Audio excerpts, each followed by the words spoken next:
హల్లెలూయా. ప్రియమైనటువంటి దేవుని బిడ్డలారా, దేవుని గ్రంథము తెరిచినట్లయితే యెషయా గ్రంథము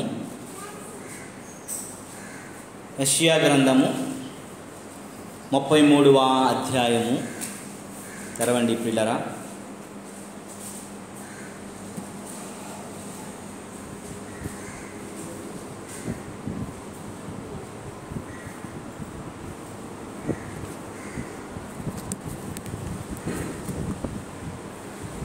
యెషయా గ్రంథము 33వ అధ్యాయము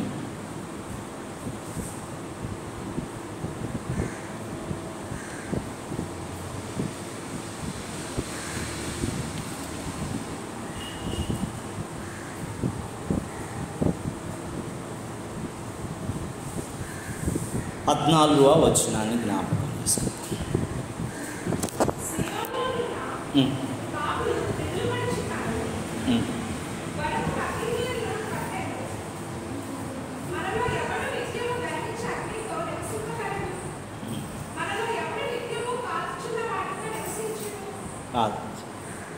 పరిశుద్ధుడా, జీవము కలిగిన తండ్రి, ఈ మాట ద్వారా మమ్మల్ని మాట్లాడండి. మీ కృప మాకు అనుగ్రహించి నడిపించు. ఈ మాట మా హృదయాలకు చొచ్చినట్లుగా, మీ ఆత్మ మా పైన కార్యము జరిగించినట్లుగా మీ కృప చూపించమని యేసు నామములో అడిగి వేడుకొని మాట్లాడమని అడుగుచున్నాము తండ్రి. ఆమేన్. దేవుని నామానికి మహిమ కలుగును గాక. ప్రియమైనటువంటి దేవుని బిడ్డలారా, క్రైస్తవ పరిభాషలో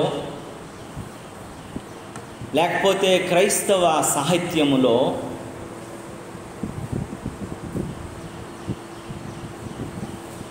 ఈ లోకంలో ఉన్న మొత్తము మానవాళికి 3 భాగాలుగా దేవుడు విభజించాడు, లేకపోతే బైబిల్ విభజించింది.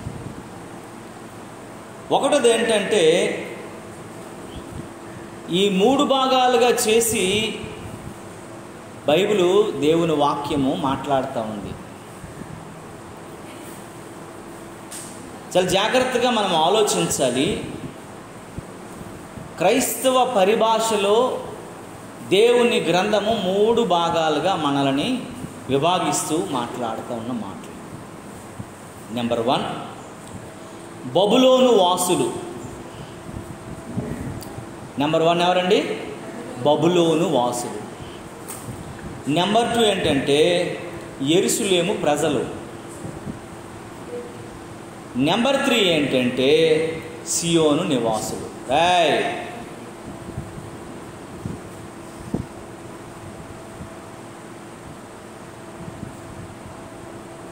ఒకటోదేంటి?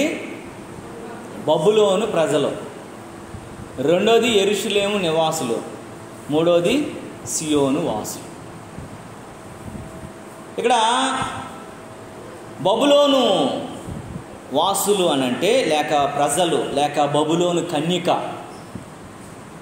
ఈ 3 కూడాను క్రీస్తుకు వెలుపల ఉన్నటువంటి వారు, లేకపోతే వ్యతిరేకంగా క్రీస్తుకు సంబంధం లేనటువంటి లౌకిక జీవితాన్ని అనుభవిస్తున్నటువంటి వారు.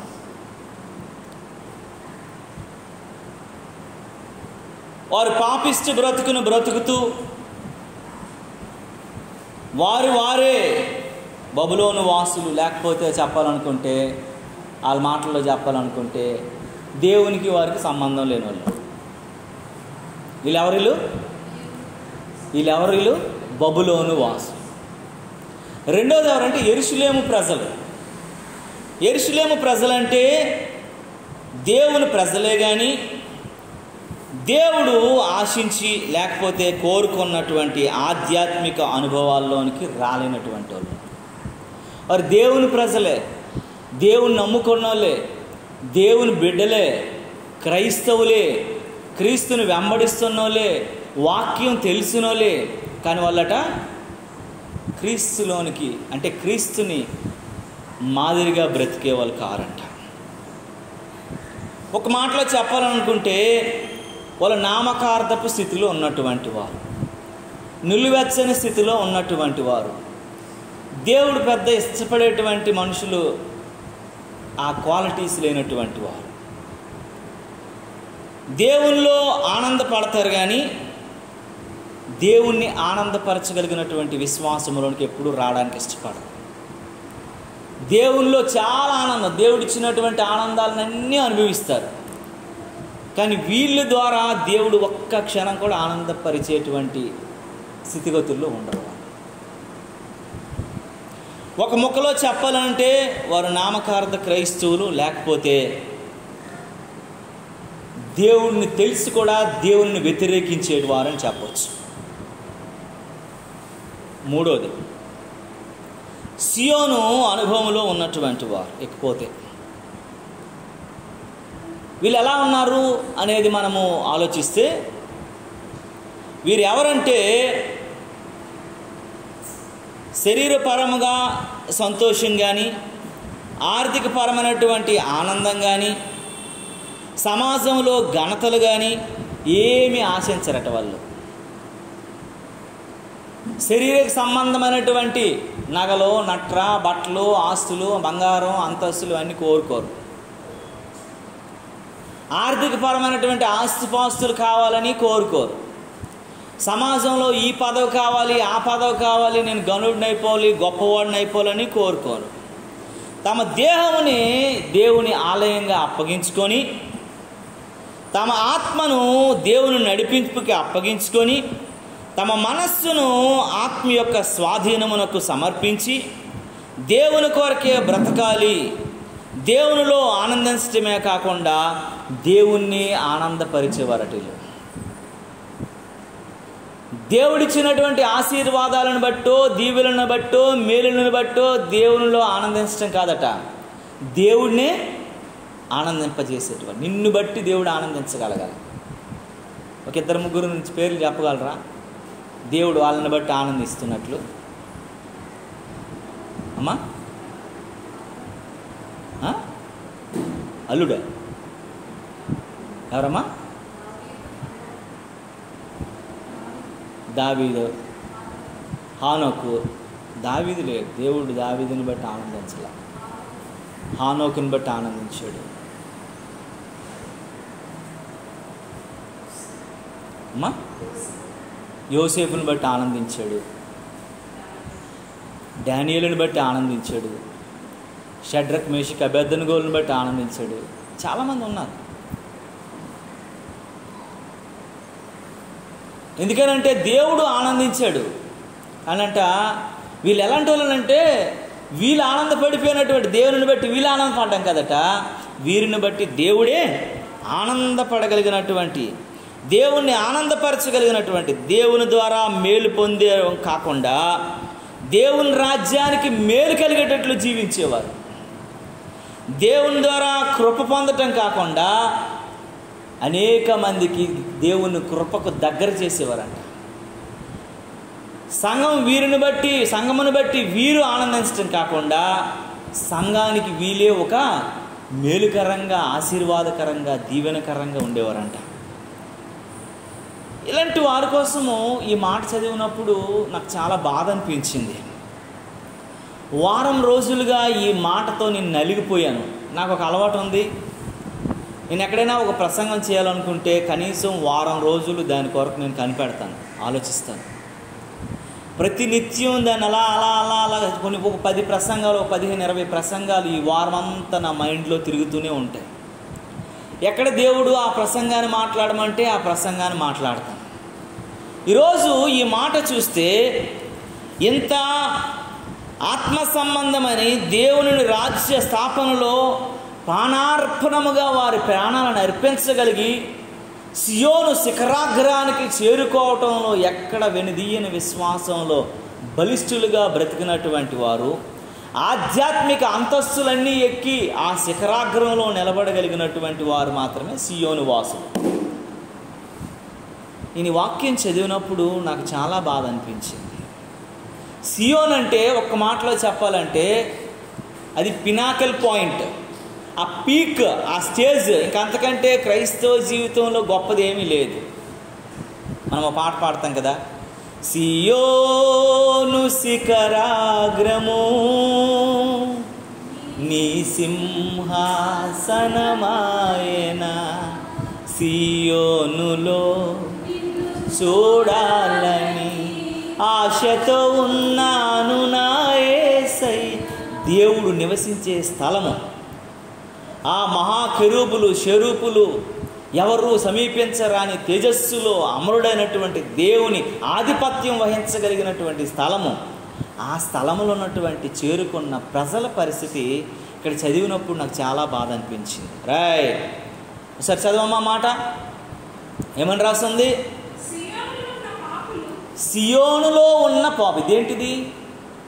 సియోను శిఖరాగ్రానికి వెళ్ళినటువంటి వారు కదా వాళ్ళు, పాపాన్ని జయించేవారు కదా వాళ్ళు, ఆధ్యాత్మిక లోతులని దాటేవారు కదా వాళ్ళు, దేవుని కృపను పొందుకొని వారు కదా వాళ్ళు, దేవుని మహిమార్థమే బ్రతికేవారు కదా వాళ్ళు, దేవుని చిత్తాన్ని నిర్వర్తించేవారు కదా వాళ్ళు, దేవుని కృపను నిత్యము ప్రకటించేవారు కదా వాళ్ళు, సంఘానికి దేవునికి మహిమార్థమే బ్రతికేవారు కదా వాళ్ళు. వాళ్ళు ఎవరటమ్మ? వాళ్ళు దేవుడు నివసించే స్థలంలో కూడాను వారు ఎవరట? సియోనులో ఉన్న పాపులు దిగులు పడుచున్నారు. ఈ మాట చదవగానే నాకు ఒక పాట గుర్తొచ్చింది. ఆకాశముకెక్కిన సముద్రములో దాగిన నువ్వు తప్పించుకొందువా. ఈ మాటని చాలా ధ్యాన కోణంలో ఆలోచించాలా. సియోనులో ఉన్నటువంటి పాపులంట, సియోనులో ఉన్నటువంటి పాపులు దిగులు పడుతూ ఉన్నారట. సియోనుకు చేరిపోయాము, సియోనులో నివసిస్తున్నాము, సియోను వాసులుగా మారిపోయాము, కానీ సియోను ప్రజలం అనిపించుకున్నాము, కానీ దేవుని ప్రతిష్టతలో ఉన్నాము, దేవుని యొక్క వైరాగ్యానికి వచ్చాము, దేవుని యొక్క సమర్పణలో ఉన్నాము, దేవుని కొరకు అన్ని త్యాగపూరితముగా వదిలేసుకున్న వారమైన మేము సియోనులో పాపులంట దిగులు పడుచున్నారని దేవుని వాక్యం చెప్తుంది. అలాంటి శిఖరాగ్రహపు అనుభవాల్లో కూడా అంట వారు ఎలా ఉన్నారట అండి? దిగులు పడుతున్నారట. యేసు ప్రభు వారు ఒక మాట అంటారు. ఆయన కలువరి శిలువలో అప్పగించబడినప్పుడు ఆ ఊరే రాయ్ ఆ గుంటడికి గట్టిగా నీ కొడుక్కి బయటకి విసిరేస్తాను, పిచ్చి పిచ్చి వేసాలు వేస్తే.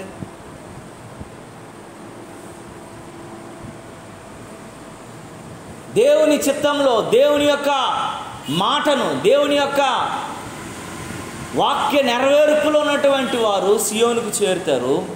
ఆ సియోనులో కూడా వాళ్ళు ఎవరటండి? పాపులు దిగులు పడుచున్నారని దేవుని వాక్యం చెప్తుంది. ఎందుకంటే చాలా జాగ్రత్తగా గమనించాలి, చాలా జాగ్రత్తగా ఆలోచించాలి, చాలా జాగ్రత్తగా ఈ మాటలను ఆ ప్రతిష్టత కలిగినటువంటి జనము, వారు పాపము లేనోళ్ళు, శాపము లేనోళ్ళు, అపరాధం లేనోళ్ళు, ఏమీ లేనటువంటి వారు. వాక్యం తెలియజేస్తుంది సియోనులో పాపులు దిగులు పడుచున్నారని. ఆ సియోను సమర్పణ, ఆ సియోను ప్రతిష్టత, ఆ సియోను శిఖరాగ్రపు అనుభవాలన్నీ కూడా అన్నట ఏమైపోయానంటే చాలా భయంకరమైనటువంటి స్థితిలో వాళ్ళు ఉంటే దిగులు పడిపోతున్నారట, చాలా బాధపడిపోతున్నారట, చాలా అసలు పాపం అంటే ఏంటి అనేది మీరు కూడా చెప్పగలరు.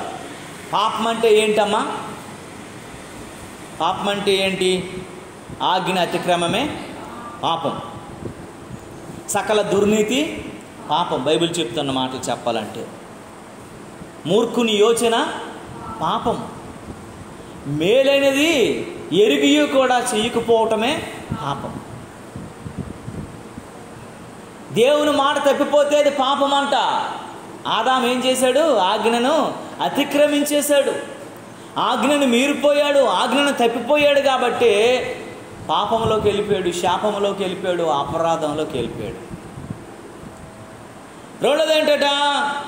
సకల దుర్నీతి. నీలో నీతి ఉండాలి, ఎందుకంటే ఆయన నీతికి రాజు, ఆయన సమాధానపు రాజు, ఆయన షాలేము రాజు.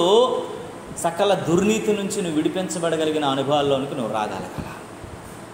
నీలో దుర్నీతి ఉండకూడదంట, నువ్వు నీతిపంతుడిగా ఉండగలగాల. ఆయన నీతిని, ఆయన రాజ్యాన్ని వెదికే వారంగా ఉండగలగాల. ఆయన చిత్తాన్ని ఎరిగే వారంగా మనం ఉండగలగాల. దుర్నీతికి ఎక్కడ కూడా మనలో ఏముండకూడదటండి, చోటు ఉండకూడదు. దేవుని వాక్యం చెప్తా ఉంది. మూర్ఖుని యోచన, మూర్ఖుడిలా నువ్వు యోచించకూడదు, ఆలోచించకూడదు. మూర్ఖుడిలాని మనస్తత్వం కలిగి ఉండకూడదు.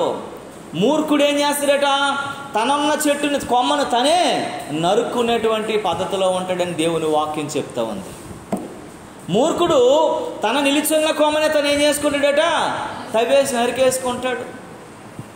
తన తవ్విన గోతులో తానే పడిపోతాడు, తనకు తానే హాని చేసుకుంటాడు. తన చేసిన క్రియలను బట్టే తాడు బాధపడతాడు. వాడు మూర్ఖుడి యోచన, అలాంటి యోచన కలిగి ఉండకూడదంట. నాలుగోది ఏంటంటే, మేలైనది ఎరిగి కూడా కీడి చేసేవారు, చేయకపోవడమే పాపం అంట. ఇక్కడ సియోన్లోకి వచ్చారు. సియోన్లోకి వచ్చిన పరిశుద్ధులు వాళ్ళ భావన, వారి ఆలోచన, వారి స్థితిని చూస్తే ఏమని చెప్తుందనంటే, వారు దిగులు పడుతున్న విధానం చూస్తే మేలైనది ఏదో వాళ్ళు చేయడం మానేశారంట. వాళ్ళు మేలైనది యోచించి కూడా, వారు ఎరిగి కూడా వారు చేయలేనటువంటి పరిస్థితుల్లో ఉన్నారు. మేలైనది తిరిగి కూడా వారు చేయలేనటువంటి పద్ధతుల్లో బ్రతుకుతున్నారు. మేలైనది చేయగలిసి కూడా వారు చేయలేనటువంటి పరిస్థితుల్లో ఉన్నారు అని దేవుని వాక్యము పదే పదే పదే హెచ్చరిస్తూ మాట్లాడుతుంది. దేవుని నామానికి మహిమ కలుగును గాక. హల్లెలూయా, హల్లెలూయా. మీరు సియోను వాసులే కానీ మీరు పాపులే అంటుంది వాక్యం. మీరు సియోను వాసులే కానీ మీరు పాపులే. వాళ్ళ పరిశుద్ధత, వాళ్ళ ప్రతిష్టత, వాళ్ళ అర్పణము, వారి జీవిత సమర్పణ, వారి వైరోగ్యము ఎక్కడికి వెళ్ళిపోయింది, ఏమైపోయిందో కనబడక దిగుల్లోకి వచ్చారట. అక్కడ కింద మాటల్లో చదివినట్లయితే ఆ మాటను మనము గుర్తు చేసుకోవాలి. దేవునికి స్తోత్రము కలుగును గాక. మీలో ఎవడు నిత్యము అగ్నితో నివసింపగలడు? దేవునికి స్తోత్రము కలుగును గాక. దేవుడు ఎలాంటి దహించు అగ్ని. హెబ్రీయులకు రాసిన పత్రిక 12వ అధ్యాయంలో తెలియజేస్తాడు. దేవుడు దహించి అగ్ని అయి ఉన్నాడు. అగ్ని దగ్గర ఏ చెడు, ఏ చెత్త, ఏది కూడా ఏమవుదండి, నిలవదు. ఏ వ్యతిరేకత, అవన్నీ ఏమైపోతాయట, కాలిపోతాయి. స్వచ్ఛమైనది, స్పష్టమైనది, మిగులు కలిగినది, విలువైనది మాత్రమే నిలవబడుతుంది. ఏది కూడాను చెడు అనేది ఉండటానికి ఇష్టం ఉండదు. అగ్ని ప్రతిదానిని కూడా కాల్చేస్తుంది, దహించేస్తుంది. దేవుడు దహించు అగ్ని అని దేవుని వాక్యం చెప్తోంది. అయితే వీళ్ళు సియోనుకు చేరుకున్నారు, సియోనులో నివసిస్తున్నారు, వీళ్ళు సియోను అనుభవంలో ఉన్నారు, సియోను ప్రతిష్టలో ఉన్నారు, సియోను సమర్పణలో ఉన్నారు, సియోను వైరాగ్యంలో ఉన్నారు గనట దగదగా మండుచున్న దేవునితో సహవాసం లేని వారుగా ఉన్నారు. దేవునికి స్తోత్రము కలుగును గాక. నువ్వు దేవుని సన్నిధికి వచ్చి, నువ్వు దేవుని బిడ్డగా ఉండి, నువ్వు దేవుని సమర్పణలోకి వచ్చి దేవుని వాక్యాన్ని జ్ఞాపకం చేసుకొని, దేవుని వాక్యాన్ని చదివి, దేవుని వాక్యంతో నువ్వు సహవాసం చేయలేని వ్యక్తిగా ఒకవేళ ఉన్నట్లయితే సియోనులో ఉండి కూడా నువ్వు పాపివే. సియోనులో ఉండి కూడా భయం లేనటువంటి స్థితిలో నువ్వు బ్రతకలేక దిగులు పడుతూనే ఉంటావని దేవుని వాక్యమే హెచ్చరిస్తుంది. దేవుని నామానికి మహిమ కలుగును గాక. వారు సియోనుకు వచ్చారు కానీ దేవునితో సహవాసం లేని వారుగా ఉన్నారట. వారు సియోనులో ఉన్నారు కానీ దేవునితో సంబంధం లేని వారుగా ఉన్నారట. వారు సియోనులో ఉన్నారు కానీ దేవునితో అనుభవాలు లేని వారుగా ఉన్నారట. వారు సియోనులో ఉన్నారు కానీ దేవునితో నడిచేటువంటి స్థితిగతుల్లో లేని వారుగా ఉన్నారట. అక్కడ అంటాడు, మీలో చూడండి, మనలో ఎవడను నిత్యము దహించు అగ్నితో నివసింపగలడు. దేవునికి స్తోత్రము కలుగునుగా. మీరు నివసిస్తున్నారా? నిత్యము దగబగా మండుచున్నటువంటి అగ్నితో సహవాసము చేయలేని అనుభవంలో ఉన్నట్లయితే నువ్వు పాపివే అని జ్ఞాపకం చేసుకోగలగాల. నీలో ఇంకా పరిశుద్ధతలో నువ్వు రాలేదని జ్ఞాపకం చేసుకోగలగాల. నువ్వు సియోనులో ఉండి కూడా అనుభవాల్లోనికి రావట్లేదని జ్ఞాపకం చేసుకోగలగాల. దేవుని చిత్తానికి నువ్వు వ్యతిరేకంగా బ్రతుకుతున్నావని జ్ఞాపకం చేసుకోగలగాల. కానీ దేవుడు అంటున్నాడు, దేవుని అగ్నితో నువ్వు సహవాసపు చేయగలిగిన అనుభవంలోనికి వచ్చినప్పుడే నువ్వు సియోనుకు ప్రతిష్టతకు ఒక అర్థం ఉంటుందని దేవుని వాక్యం చెప్తా ఉంది. అంతవరకు లేకపోతే నువ్వు పాపివే అని జ్ఞాపకం చేస్తూ ఉంది. ఇంకా అంటాడు చూడండి, మనలో ఎవడనో నిత్యము కాలుచున్న వాటితో నివసించును. నిత్యము కాలుచున్నటువంటి వాటితో నివసించగలిగిన అనుభవంలోనికి ఎవరొచ్చారు? కొంతమంది ఆ అనుభవాలు ఉన్న వాళ్ళు మనం జ్ఞాపకం చేసుకోవాలి. ఉదయకాల సమయాల్లో అనుభవంలో నువ్వు రాకపోతే నువ్వు సియోను శిఖరాగ్రం అని ఎన్ని పాటలు పాడినా వేస్ట్, అక్కడ చేరలేనటువంటి వ్యక్తిగా మిగిలిపోతావు. ఒకవేళ నువ్వు చేరినా సరే అక్కడ దిగులు పడుతున్నటువంటి పరిస్థితి తప్ప సంతోషించగలిగినటువంటి సియోను ఆనందాన్ని అనుభవించలేని వ్యక్తిగా మిగిలిపోతావు. చూడండి, దేవుని వాక్యంలోకి ఒకసారి జ్ఞాపకం చేసుకుందాం. నిర్గమాకాండము చూడండి ప్రియులారా, 3వ అధ్యాయము 2వ వచనం నుండి జ్ఞాపకం చేసుకుందాం. 1వ వచనం నుండి జ్ఞాపకం చేసుకుందాం ప్రియులారా. మోషే మిద్యాను యాజకుడైన యిత్రో అన్నటువంటి తన మామ మందను మేపుచు తోలుకొని దేవుని పర్వతమైన యోరేబునకు వచ్చెను. హోరేబు అంటే ఎవరి పర్వతం అటండి? దేవుని పర్వతం. సినాయి పర్వతం ఉంది, ఇంకా చాలా పర్వతాలు ఉన్నాయి. కర్మేలు పర్వతం ఉంది, ఇంకా చాలా పర్వతాలు ఉన్నాయి.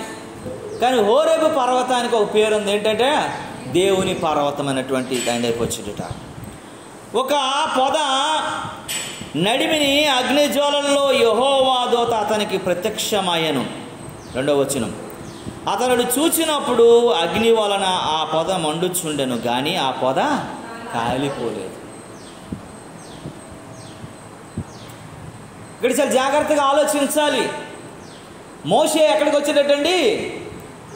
హోరేబు అనబడిన దేవుని పర్వతం, దేవునితో సహవాసము చేయగలిగిన స్థలము, దేవునితో విన్నపాలు విన్నవించుకోగలిగిన స్థలము, దేవునితో సహానుభవంలో నివసించగలిగిన స్థలము, దేవునితో ఉద్యోగిగా ఉండగలిగిన స్థలము అనబడినటువంటి హోరేబుకి వచ్చాడంట. హోరేబుకి వచ్చిన తర్వాత తన స్థితిని, తన పరిస్థితిని అంతటిని విడిచిపెట్టాడు. దేవుడు ఫస్టే చెప్పాడు, మోషే నీ చెప్పుల్ని విడిచిపెట్టే అని అన్నాడు.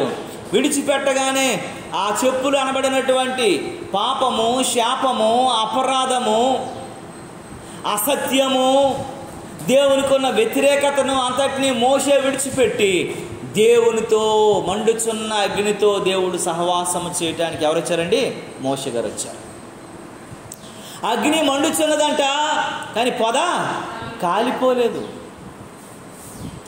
ఆ అగ్నిలో నుండి దేవుడు మాట్లాడాలని, ఆ అగ్నిలో నుండి దేవుడు దర్శించాలని, ఆ అగ్నిలో నుండి ముందు భవిష్యత్తుకు సంబంధమైనటువంటి విషయాలు తెలియజేయాలని, ఇజ్రాయేలు ప్రజలను ఎలా నడిపించాలో, ఎలాగ కానానుకు చేర్చాలని దేవుడు మాట్లాడుట కొరకు మోషేకి ప్రార్థన చేసిన ప్రార్థన విని దేవుని పర్వతం అనబడినటువంటి యోరేబుకు పిలిచినప్పుడు అక్కడ దేవుని ప్రత్యక్షముగా ఆయనతో సహవాసం చేయటానికి పిలిస్తే ఆయన అగ్ని మండుచున్నదంట, పొద మాత్రము కాలిపోలేనటువంటి అనుభవంలోనికి వచ్చాడు. ఈరోజు మనము జ్ఞాపకం చేసుకోగలగాలి. అగ్ని మండుచున్నది కానీ పొద కాలిపోలేదు. మనం ఏదైనా ఒక చెట్టు కింద మనం అగ్ని పెడితే కాలిపోద్దా? కాలిపోద్ది. కానీ ఆ పొద కాలిపోవట్లేదంటే కారణం ఏంటంటే ఆ పొదలో ఏముంది? జీవం ఉంది. అగ్నిని తట్టుకోగలిగిన శక్తి ఉంది.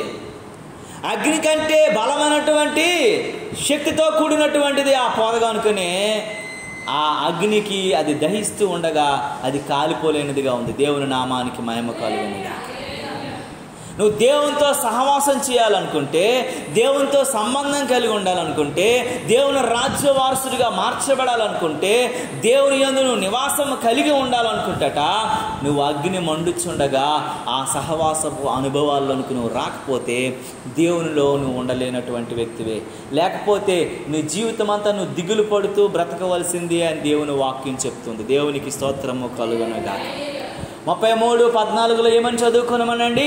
సియోనులో ఉన్న పాపులు దిగులు పడుచున్నారు. సియోన్లో వారు నివసిస్తున్నారు, శిఖరాగ్రపు అనుభవాల్లో ఉన్నారు గనట వారు పాపులుగా ఉన్నారు, వారు దిగులు పడుతున్నారు, సంతోషం లేదు. సియోనుకు చేరి కూడా సంతోషం లేదు. షుగర్ పేషెంట్ని తీసుకెళ్ళి ఒక స్వీట్ షాప్లో పెట్టినట్లు ఉంది. వాళ్ళకి రకరకాలైనటువంటి స్వీట్స్ ఉన్నాయి. హైదరాబాద్లో పుల్లారెడ్డి స్వీట్స్ అంటే అమెరికాలో కూడా ఉంది, అది దుబాయ్లో కూడా ఉంది. అది చాలా చాలా చాలా అన్ని నేతితోనే తయారు చేస్తారు.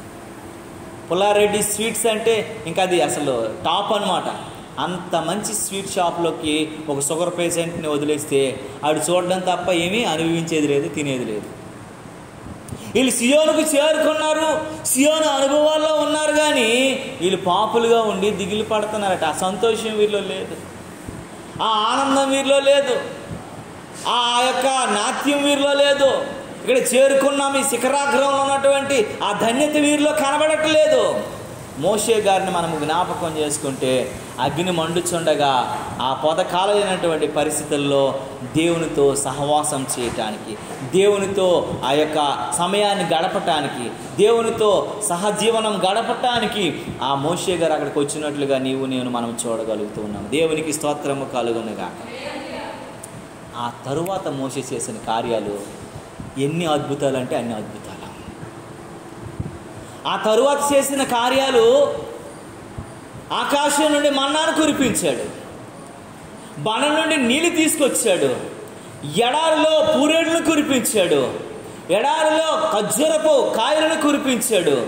కావలసిన అన్ని అనుగ్రహింపగలిగి దేవుని ఆత్మ నీడలో ప్రజలందరినీ కానానికి చేర్చడంలో మూల పాత్రను పోషించాడు. దేవునికి స్తోత్రము కలుగునుగాక.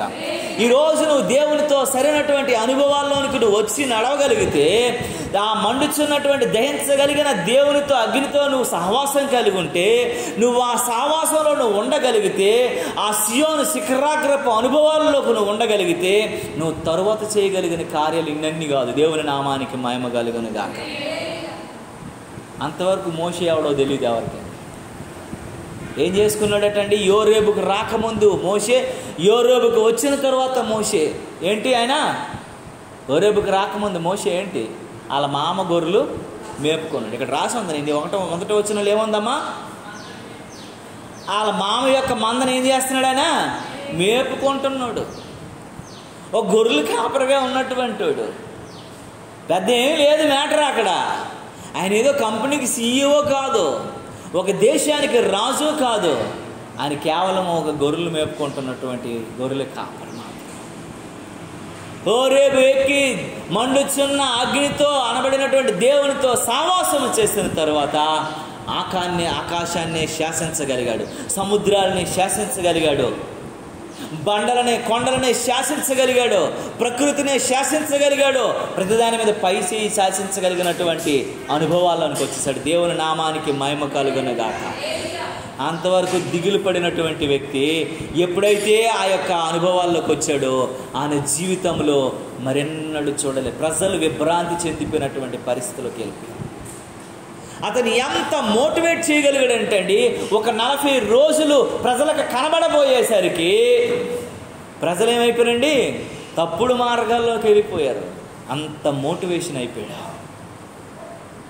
తన అన్నతో సహా, తన అక్కతో సహా వాళ్ళు కూడా ప్రజల వైపే మగ్గు చూపించుకున్న పరిస్థితిలోకి వెళ్ళిపోయారు. ఈరోజు నీవు నేను మనము జ్ఞాపకం చేసుకోగలగాల, నీవు నేను మనం ఆలోచించగలగాల. నీవు నేను మనం దేవునితో సహవాసపు అనుభవాల్లోకి రాకపోతే, నువ్వు సియోను శిఖరాగ్రములోకి ఎక్కినా సరే నువ్వు పాపివే అని గుర్తు చేసుకోగలగాల. దేవుని నామానికి మహిమ కలుగునుగాక. ఆ దేవునితో సహవాసం చేయగలిగిన హోరేబు అనుభవాల్లోనికి మోషే వచ్చాడు కాబట్టి తరువాత చేసిన కార్యాలను ఈరోజు మనము తలపోసుకుంటూ ఉన్నాం. దేవుని నామానికి మహిమ కలుగునుగా. టైం ప్రకారం అండి, మన అమ్మే మనకి టిఫిన్ పెట్టదు సమయానికి, మన నాన్నే మనకు సమయానికి ఇవ్వడు, మన భార్య మనకు సమయానికి పెట్టదు, మనకు సమయానికి అన్నీ ఇవ్వరు. కానీ దేవుడు ఖచ్చితంగా 5 గంటల కల్లాను ఆకాశం నుండి మన్నాని కురిపిస్తుంటే ప్రతి ఒక్కరు పాత్రలు పట్టుకెళ్ళి పాత్ర పట్టినంతగా తెచ్చుకునేటువంటి అనుభవాల్లో అది కారణం ఏంటో తెలుసా? ఆ హోరేబు అనుభవము మోషేని ఆకాశాన్ని శాసించ 1 రోజు 2 రోజులు కాదట, 40 సంవత్సరాలు. ఈరోజు కురిసిందిలండి గొప్ప మాట అంటే ఏదో సడన్గా వచ్చేసింది, అప్పుడప్పుడు చేపల వర్షం కురిసినట్లు కాదది. 40 సంవత్సరాలు అండి, డైలీ ఉదయాన్న ఒక్క ఆదివారం తప్ప. నువ్వెంత తిన్నా సోమవారం నుండి శనివారం వరకు మాత్రమే. శనివారం నాడు గిన్నెలు కాలేసి తోమేసి ఆదివారం నాడు లేదో. దేవుని మాట అంటే మాట. నువ్వు దేవునితో సహవాసపు అనుభవాల్లోకి వస్తే, దేవునితో సంబంధం కలిగి బ్రతికితే, ఆ సియోను అనుభవాల్లోకి నువ్వు వస్తే నీ జీవితంలో ఒక పెనుమార్పుని తీసుకొస్తాడు. దేవుని నామానికి మహిమ కలుగును గాక. హల్లెలూయా. అంతవరకు మోషే వేరు, తరువాత మోషే వేరు. దేవుని నామానికి మహిమ కలుగును గాక. ఫరోకి యూరిన్ పోయించాడు తెలుసా అండి? ఫరో ఎలాంటోడండి? టెక్నాలజీ ఏంటండి? వాళ్ళ యొక్క ఆస్తులేటండి, వాళ్ళ సమాధులే కొన్ని ఎకరాల పాటు ఉన్నటువంటిది. ఎడారుల్లోనే సమాధులు కట్టుకోగలిగిన గొప్ప స్థితిలో ఉన్నవాడికే ఏం చేయించాడు? పిచ్చెక్కించేశాడు. చివరికి ఎర్ర సముద్రం వరకు తీసుకొచ్చి ఎర్ర సముద్రంలో కలిపేశాడు, గంగలో కలిపేశాడు. అది మోషేకున్నటువంటి దేవునితో సహవాసం చేస్తే నీకు ఏదంటే జరుగుతుంది. దేవుని నామానికి మహిమ కలుగును. ఆ మండుతున్న అగ్నితో సహవాసం చేయగలిగిన అనుభవంలోనికి నువ్వు రాగలగాల. ఆ అనుభవంలోనికి నువ్వు ఎప్పుడైతే వస్తావో, ఆ అనుభవాల్లో నువ్వు ఎప్పుడైతే జీవిస్తావో, ఎప్పుడైతే నువ్వు ఉంటావో నీ జీవితంలో దిగులు ఉండదంట. మోషే ఎప్పుడైనా దిగులు పడ్డా? 40 లక్షల మంది ప్రజలు, ఒకరిద్దరు కాదు, కుటుంబాన్ని పోషించడానికే నెల అయిపోయేసరికి ఆ నెల ఎండింగ్లో అందరం ఎత్తుక్కోవాల్సి వస్తాయి డబ్బులు. ఈ 5 రోజులు ఎలా గడుగుతుంది, ఈ వారం రోజులు ఎలా గడుస్తుందిరా బాబా, ఈ ఎలగోళ్ళ గడిచిపోతే బాగుండు ఫస్ట్ వచ్చినంత వరకు అని అనిపిస్తుంది మనకి. 40 సంవత్సరాల పాటు 40 లక్షల మందిని 40 సంవత్సరాలు ఎలా పోషించాడో ఆయన. ఎక్కడా విత్తలేదు, ఎక్కడా కోయలేదు, ఎక్కడా దాయలేదు. అంత దేవుని మాట ద్వారా, దేవుని వాగ్దానం ద్వారా, దేవుని కనుచూపు ద్వారా, దేవుని అద్భుతాల ద్వారా, దేవుని ఆశ్చర్య కార్యాల ద్వారా మాత్రమే జరిగింది. నాకు ఇప్పటికీ అంతు చిక్కనటువంటి ఒక సన్నివేశం ఏంటంటే, బండ నుండి నీళ్ళు వచ్చాయనంటే ఒక అర్థం ఉంది. ఎందుకంటే అక్కడక్కడ రాయిలు పడినటువంటి చోట్లలో నుంచి కూడా నీళ్ళు వస్తాయి. ఇప్పుడు అక్కడక్కడ మనం కొండల మీద నుంచి జలపాతాలు కారుతూనే ఉంటాయి. అది పెద్ద విచిత్రం ఏంటండి, ఎక్కడైనా కారవచ్చు. ఆ ఊరిక మీ దేవుడు అద్భుతం చేశాడు అంటారు అని మనకు అనిపించవచ్చు. మరి ఆ బండ వెనకాల వెళ్ళడము, దానికి చక్రాలు లేవు, ఒక బండి లేదు, ఏం లేదు. అదేంటది? బండది. 40 లక్షల మందికి నీళ్ళు ఇవ్వగలిగినటువంటి బండ అంటే ఎంత ఉంటుందండి? మన ఊరిలో 500 ఓట్లు ఉంటాయండి. 1000 ఓట్లు ఉంటాయా? 1000 ఓట్లు ఉంటాయి. 1000 ఓట్లు ఉన్న వాళ్ళకి ఇంత ట్యాంకు. ఆ మోటార్ ఎప్పుడు ఎత్తునే ఉంటారు పాపం, అది నిండడానికి ఎప్పుడు నడుస్తూనే ఉంటుంది. అది 1000 మందికి అన్ని ఉంటే, 1500 మంది 2000 మందికి అంత పెద్ద ట్యాంక్ ఉంటే, 40 లక్షల మందికి ఎంత ట్యాంక్ ఉండాలా? మన విజయనగరంలో ఉన్న వాళ్ళు ఎంతమందో తెలుసా మీకు? 6 లక్షల మంది. వైజాగ్లో ఉన్న వాళ్ళు ఎంతమంది తెలుసా? 30 లక్షల మంది. అంటే వైజాగ్లో ఉన్న ప్రజల కంటే ఎక్కువ మంది వెనకాల ఉన్నారు, మోషే వెనకాల. వాళ్ళందరికీ ప్రతిరోజు విస్తారమైనటువంటి నీళ్లుని ప్రతిరోజు వెనకాల వెళ్తూ ట్యాంక్ లాగా వాళ్ళకి ఆ దాహాన్ని తీరుస్తుంది. దేవుని నామానికి మహిమ కలుగును గాక. అది దేవుని కృప అంటే.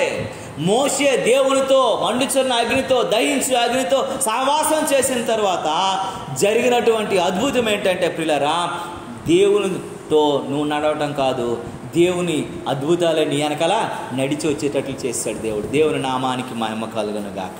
హల్లెలూయా. అగ్ని మండునే గాని పొద కాలిపోలేదా. నువ్వు ఆ సహవాసంలోకి నువ్వు భయపడిపోకూడదు. అయ్యో నేను కాలిపోతానేమో, నేను ఇదైపోతానేమో, నేను చచ్చిపోతానేమో అనే అనుభవాల్లోకి నువ్వు ఉండకూడదు.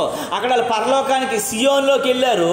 వారు మండుతున్న అగ్నితో సహవాసం ఎలా మనం చేయగలమని దిగులు పడిపోతూ ఉన్నారట. పోనీ మోషే ప్రవక్త అండి, పోనీ మోషేని దేవుడు ఏర్పాటు చేసుకున్నాడండి. మోషే కనుకే ఇంకా గొప్ప వాళ్ళు ఉన్నారు, చాలామంది ఉన్నారు కదండి. ఒక మాట జ్ఞాపకం చేసుకుందాం. చూడండి, రాజుల 2వ గ్రంథంలో 1వ అధ్యాయంలో 10వ వచనాన్ని ఒకరు చదవండి పిల్లరా. రాజుల 2వ గ్రంథము. అందుకు ఏలియా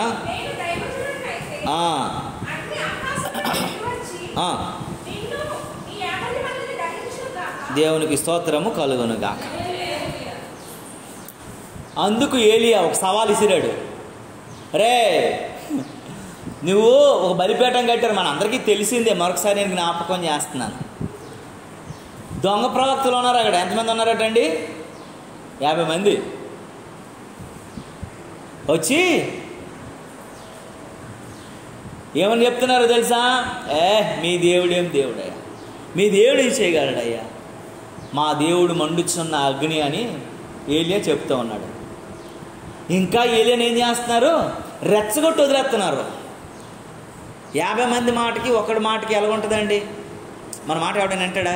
50 మంది చెప్పు, అది తప్పు అయినా 50 మంది చెప్పినప్పుడు వాళ్ళ మాటే రైట్ అంటారు. మన మాటని ఎవడు అంగీకరించరు. కానీ ఏలియాకి ఏ అనుభవం ఉందండి? మండుచున్న అగ్నితో సహవాసం చేయగలిగిన అనుభవం. మండుచున్న అగ్నితో సహవాసం చేయగలిగిన కూర్చోండి.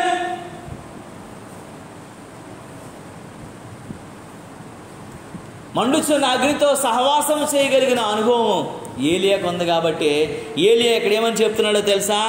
అందుకు ఏలియా, నేను దైవజనుడనైతే, ఇప్పుడు ఏమైనా ఎవడైనా ఏ పాస్టర్ని చెప్పగలడు ఎంత ధైర్యంగా? నిశాంత్ ఏ పాస్టర్ని చెప్పగలడా? ఏ సేవకుడని చెప్పగలడా? ఇప్పుడు ఉన్నాడు ఎవడని చెప్పగలడా? నేనే దైవజనుడనైతే. 50 మందిని చూసి నాకు ఎందుకురా బాబు ఈ గొడవలో, ఏం తర్వాత ఏం జరుగుతుందని నెమ్మది ఏమైపోతారు? పారిపోతారు. మీరు నమ్మరు, నాకు అలా జరిగింది.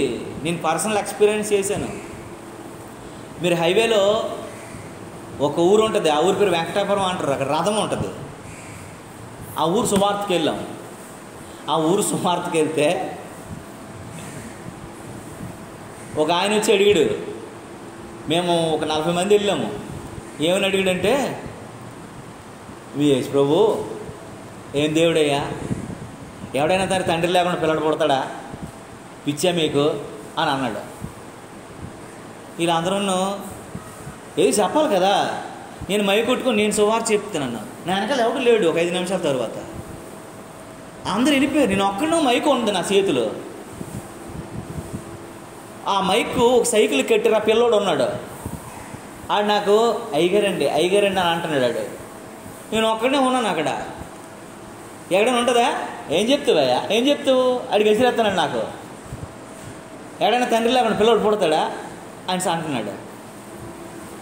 అయితే నేను ఒక మాట చెప్తాను వినాను అన్నాను.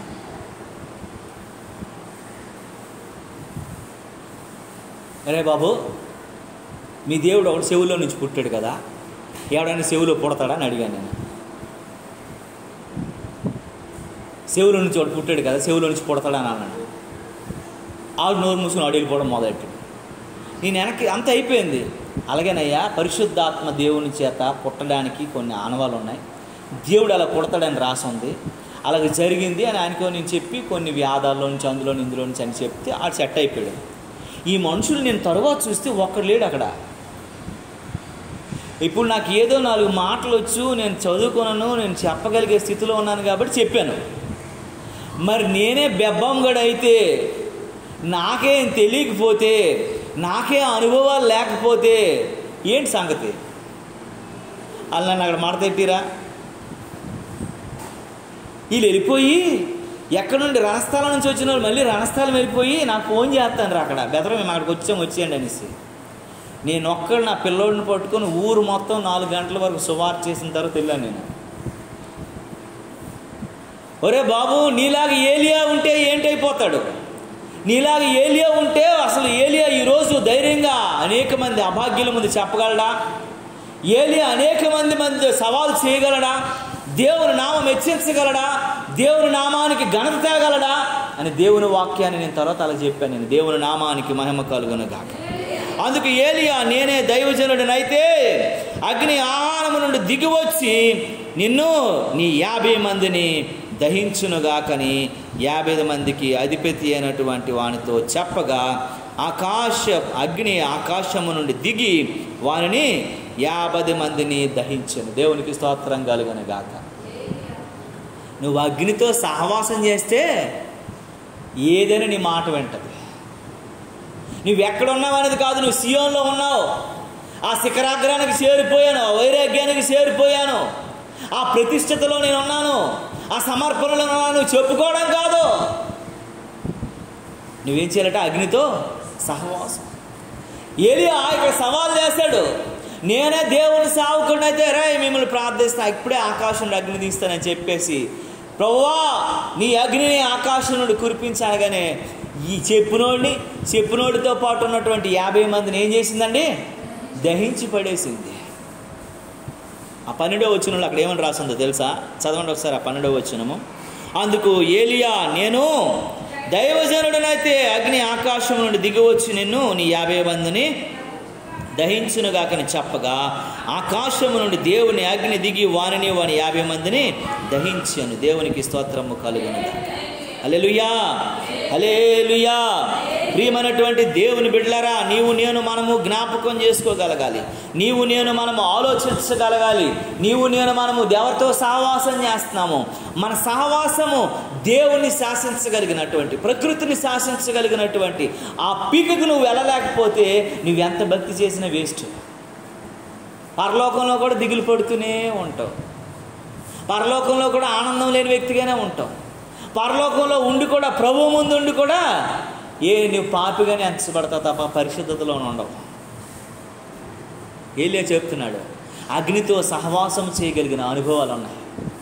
అగ్నితో సహవాసం చేయగలిగిన అనుభవాల్లో ఉన్నాడు కనుకనే అట్టి కృప, అట్టి కాపుదల, అట్టి సన్నిధిని ఈరోజు చూపించగలిగాడు ప్రజలందరి మధ్యన. అక్కడ ఎంతమంది ఉన్నారు తెలుసు? ఏలియాతో పాటు 7,000 మంది ఉన్నారు. అక్కడ ఏలియాతో పాటు ఎంతమంది ఉన్నారండి? 7,000 మంది. మీరు కిందకెళ్ళి చదువుకోండి. 7,000 మంది క్రైస్తవులు ఉన్నారు. వాళ్ళందరూ మారు మనసు లేని వాళ్ళు, వాళ్ళందరూ దేవుని మీద నమ్మకం లేని వాళ్ళు, వాళ్ళందరూ దేవుని ప్రతిష్టకు అప్పగించబడిన వాళ్ళు, వాళ్ళందరూ క్రైస్తవులు అని చెప్పుకున్న వాళ్ళే. కానీ దేవుని నామమును బట్టి ప్రజల ముందు సవాలు చేయగలిగిన విశ్వాసం, అనుభూతి లేనటువంటి వారిని జ్ఞాపకం చేసుకోగలగాలి. దేవుని కృప వారి మీద ఉండి కూడాను అది అనుభవించలేని వారుగా ఉన్నారని జ్ఞాపకం చేసుకోగలగాల. దేవుని నామానికి మహిమ కలుగునుగాక. హల్లెలూయా, హల్లెలూయా, హల్లెలూయా. చూడండి అక్కడ పక్కనే 2వ అధ్యాయంలోకి వెళ్తే 2వ రాజుల గ్రంథం 2వ అధ్యాయం చూడండి ప్రియులారా.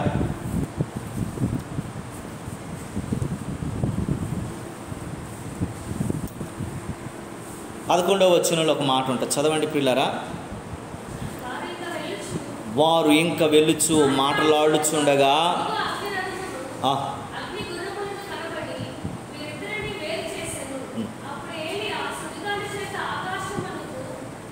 ఆరోహణమని. దేవునికి స్తోత్రము కలుగునుగాక. జరా నువ్వు అగ్నితో సహవాసం చేస్తే, నువ్వు అగ్నితో అనుబంధం కలిగి ఉంటే, మండుచున్న అగ్నితో నువ్వు ఎప్పుడైతే సహవాసం కలిగి ఉంటావో ఏ దుష్టుడు నిన్నేం చేయలేడు, ఏ మరణం నిన్ను ఏమి చేయలేదు. యెజబెలు ఏలియాను సంపజూసినప్పుడు, ఏలియాను చచ్చిపోతానని ప్రాణభయం కలిగినప్పుడు అగ్నితో సహవాసం చేశాడు కాబట్టి ఆయన ఏం చేశాడండి? అగ్ని రథాలను దేవుడు పంపించి ఆయన కొనుక్కోబడ్డాడు. దేవునికి స్తోత్రము కలుగును. నువ్వు దేవునితో సహవాసం చేస్తే నిన్నెప్పుడు దుష్టుడికి నిన్ను దేవుడు ఏం చేయడటండి? అప్పగించడం. ఆ మండుచున్న అగ్ని అనుభవాల్లోనికి నువ్వు రావాలి, ఆ సహవాసంలోనికి నువ్వు రాగలగాలి. ఆ అనుభవాల్లో నువ్వు ఎప్పుడైతే ముందుకు కొనసాగుతావో, నువ్వు ఆధ్యాత్మిక లోతుల్లోకి వెళ్తావో దేవుడే అట్టి కృప ద్వారా నేను బలపరుస్తాడని దేవుని వాక్యం హెచ్చరిస్తూ ఉంది. దేవుని నామానికి మహిమ కలుగునుగాక. హల్లెలూయా, హల్లెలూయా. కనుక ప్రియమైనటువంటి దేవుని బిడ్డలారా, దేవుని వాక్యం తెలియజేస్తూ ఉంది. దేవుడు మాట్లాడుతున్న మాటలు చూసినట్లయితే ఎలీషా అది చూసి, నా తండ్రి ఇశ్రాయేలు వారు రథములను రౌతులను నీవే అని కేకలు వేసెను. అంతలో ఏలియా అతనిని మరలా కనబడకపోయాను. అప్పుడు ఎలీషా తన వస్త్రమును పట్టుకొని 2 తునకలుగా చేశాను. దేవునికి స్తోత్రము కలుగును. చూసారా, దేవుని వాక్యం చెప్తుంది. దేవుడు మాట్లాడుతున్నాడు. దేవుడు చెబుతున్నటువంటి సంగతులను మనము జ్ఞాపకం చేసుకోగలగాలి. దేవుడు ఏం మాట్లాడుతున్నాడు ఆలోచించగలిగిన అనుభవంలోకి మనం రాగలగాలి. దేవుడు ఏం చెప్తున్నాడో ఒకసారి గమనించగలిగే వారంగా ఉండగలగాలి. ఏంటంటే దేవుని చిత్తంలో నువ్వు ఉంటే, దేవుని అనుభవాల్లో నువ్వు ఉంటే, దేవుని యొక్క సహవాసంలో నువ్వు ఉంటే దేవుడు నిన్ను ఉన్నతంగా దీవిస్తాడని దేవుని వాక్యం చెప్తుంది. దేవుని నామానికి మహిమ కలుగును కాక. హల్లెలూయా, హల్లెలూయా, హల్లెలూయా. ఇంకొక మాటలోకి మనం వచ్చినట్లయితే 6వ అధ్యాయంలోనికి రండి ప్రియులారా. 6వ అధ్యాయంలోనికి రండి. అందులోనే చూడండి, 6వ అధ్యాయము 17-18 వచనాలను మనము గుర్తు చేసుకుంటే దేవుని వాక్యం చెప్తుంది. యెహోవా వీడు చూచినట్లు దయచేసి వీడి కండ్లను తెరువమని ఎలీషా ప్రార్థించగా యెహోవా ఆ కండ్లను తెరిచాను. గనుక వాడు ఎలీషా చుట్టూ పర్వతము అగ్ని గుర్రముల చేత రథముల చేత నిండి చూచాను. దేవునికి స్తోత్రము కలుగునుగాక. చూసారా, ఏలియా గురువు గారే అగ్నితో సహవాసం కాదు, శిష్యుడు కూడా ఎవరితో సహవాసం కలిగి ఉన్నాడటండి? అగ్నితో సహవాసం కలిగి ఉన్నాడట. నువ్వు పరలోకపు అనుభవాల్లోకి వచ్చేయడం కాదు, కానీ నువ్వు దేవునితో సహవాసం లేకపోతే పరలోకంలో ఉన్నా సరే వేస్ట్. మనం అందుకే ఓ పాట పాడతాం కదా, నువ్వు లేని జీవం నిర్జీవమేగా, నీవు లేని స్వర్గం నరకమే గదా, నీవు లేని జీవం నిర్జీవమేగా, నీవు లేని స్వర్గం నరకమే గదా. యేసు నీ ఉన్న చోటే మాకెంతో ఆనందాన్ని కలుగు చేస్తుంది కదా ప్రభా. దేవుడు లేనటువంటి ఉన్న చోటు నువ్వు ఎంత గొప్పదైనా సరే దేవుడు లేని చోటు వేస్ట్ వేస్ట్ వేస్ట్. పరలోకంలో ఉన్నారు, సియోన్లో ఉన్నారు, కానీ వారు పాపులుగా దిగులు పడుతున్నటువంటి అనుభవాల్లో ఉన్నారు. ఈరోజు దేవుని సంఘంలోకి వచ్చిన మనం కూడాను అగ్ని అయినటువంటి దహించు అగ్ని అయినటువంటి దేవునితో నువ్వు సహవాసం లేకపోతే నువ్వు ఎంత వాక్యం తెలిసినా, ఎంత దేవుడు నన్ను పరలోకంలో ఉంచుతాడనేటువంటి విశ్వాసం ఉన్నా, నువ్వు అన్ని రకాల భక్తిలో నువ్వు ముందుకు కొనసాగుతున్నా అగ్నితో సహవాసం లేకపోతే వేస్ట్ అని దేవుని వాక్యం చెప్తుంది. ఏలియా దేవుని అగ్నితో సహవాసం చేశాడు కనుకనే ఎలీషా కూడా దేవుని అగ్నితో సహవాసం చేయటం మొదలుపెట్టాడు. కాబట్టి ఇక్కడ దేవుని వాక్యం అంటుంది చూడండి, ఎలీషా ప్రార్థన చేయగా యెహోవా ఆ పనివారి కండ్లను తెరిచెను. గనుక వాడు ఎలీషా చుట్టూను పర్వతమును అగ్ని గుర్రముల చేత రథములను నిండుకొని ఇంటి చూచాను. 18 ఆ దండువారు అతనిని సమీపించినప్పుడు ఎలీషా ఈ జనములను అంధత్వముతో మొత్తుమని యెహోవాను వేడుకొనగా ఆయన ఎలీషా చేసిన ప్రార్థన చొప్పున వారిని అంధత్వంలో మొత్తెను. చూసారా, ఎలీషా ప్రార్థన దేవుడు వెంటనే విన్నాడట. దేవుడు ఏం చెబితే ఎలీషా ఏం చెప్తే దేవుడు అదే విన్నాడు. నీ ప్రార్థనకు ప్రతిఫలం వస్తుందనే ధైర్యం ఉందా? నమ్మకం ఉందా? నీ ప్రార్థన చేస్తే దేవుడు అద్భుతం చేస్తాడనే ఆలోచన ఉందా? ఈ మహత్కార్యం అనుభవిస్తానన్నటువంటి నమ్మకం నీలో ఏమైనా కనిపిస్తూ ఉందా? ఎందుకనంటే అట్టి సహవాసంలో నువ్వు లేకపోతే నువ్వు వాళ్ళకి ధైర్యంగా చెప్పలేవు, నువ్వు చెప్పగలిగిన అనుభవంలోనికి రాలేవు. దేవుని వాక్యం హెచ్చరిస్తూ ఉంది. ఆడంటాడు చూడండి, వారికి అంధత్వంలో మొత్తమని ఎలీషా యెహోవాకు వేడుకొనగా ఎలీషా చేసిన ప్రార్థన చొప్పున వారిని చీకట్లోనికి మొత్తేసాడు దేవుడు. ఏది చెబితే అదే. నువ్వు అగ్నితో సహవాసం కలిగి ఉంటే నువ్వేది చెబితే అదే జరుగుతుంది, నువ్వేదంటే అదే జరుగుతుంది, నువ్వేది కావాలంటే అదే జరుగుతుంది. నువ్వు సహవాసంలో లేక అన్ని తిప్పలో, ఆ అనుభవాల్లోనికి రాక ఈ తిప్పలో, నేను శిఖరాగ్రంలో ఉన్నాను అనుకుంటున్నావు, కానీ నువ్వు దిగులే పడుతున్నావు అంటే కారణం ఏంటంటే ఇంకా సహవాసంలోకి రావట్లేదు, ఆ సమన్వయ పద్ధతిలోనికి రావట్లేదు. ఎవరో ఏదో అంటారు, ఎవరో ఏదో చేస్తారు, ఎవరో ఏదో ప్రతిదానికి భయపడిపోతున్నావు తప్ప దేవునికి భయపడి దేవునితో సహవాసపు అనుభవాల్లోనికి రాకపోవటం బట్టే నువ్వింకా నీ ప్రార్థనకు ప్రతిఫలము మనవికి దేవుడు ఆలకించి కావలసినటువంటి పరిష్కారాలు జరగట్లా. నువ్వు మొత్తే అంటే మొత్తేశాడు, నువ్వు అగ్ని కురిపించంటే కురిపించాడు, నువ్వు ఆకాశం నుండి మన్నా కురిపించంటే కురిపించాడు, ఎర్ర సముద్రాన్ని పాలు చేయమంటే చేసేసాడు, అందులో వారిని ముంచి అంటే పరో సైన్యాన్ని ముంచేశాడు. బండని వెళ్ళమంటే పగలు మేఘస్తంభం ఉండమంటున్నాడు, రాత్రి అగ్నిస్తంభం ఉండమంటున్నాడు. బట్టలు మాసిపోకూడదు, చెమట ఎక్కకూడదని అంటే సెంటు కొట్టినట్లు ఫ్రెష్గా స్నానం చేసినట్లుగానే 40 సంవత్సరాలు చెప్పులు అరిగిపోకుండా దేవుడు కాపాడాడు. దేవునికి స్తోత్రం కలుగును. కానీ కారణం ఏంటి? నువ్వు ఎవరితో సహవాసం చేస్తున్నావు? ఆ అగ్నితో సహవాసపు అనుభవాలు నువ్వు లేకపోతే నువ్వు ఎక్కడున్నా వేస్టే. అది సియోన్లో ఉన్నా వేస్టే, సన్నిధిలో ఉన్నా వేస్టే.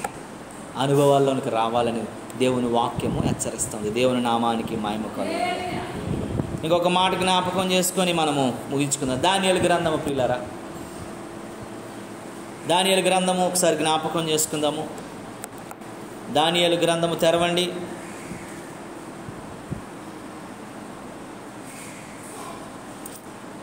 మూడవ అధ్యాయం తెరవండి ప్రియులారా.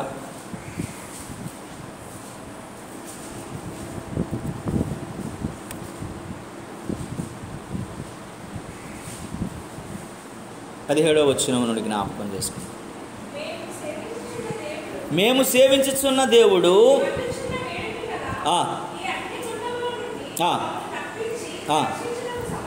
దేవునికి స్తోత్రము కలుగును. ఆ ముందు స్టోరీ మీరు ఇంటికి వెళ్ళాక చదివితే ఓ ముగ్గురు ఉన్నారు. నెబుకద్నెజర్ అనేటువంటి ఒక రాజు, ఆ రాజు ఏం చేసాడంటే ఓ పెద్ద విగ్రహం, ఆడు ఎలాంటాడంటే ఈ మధ్య ఏదో ఒక సినిమా వచ్చింది, ఆ సినిమాలో ఆడు లాంటున్నాడు.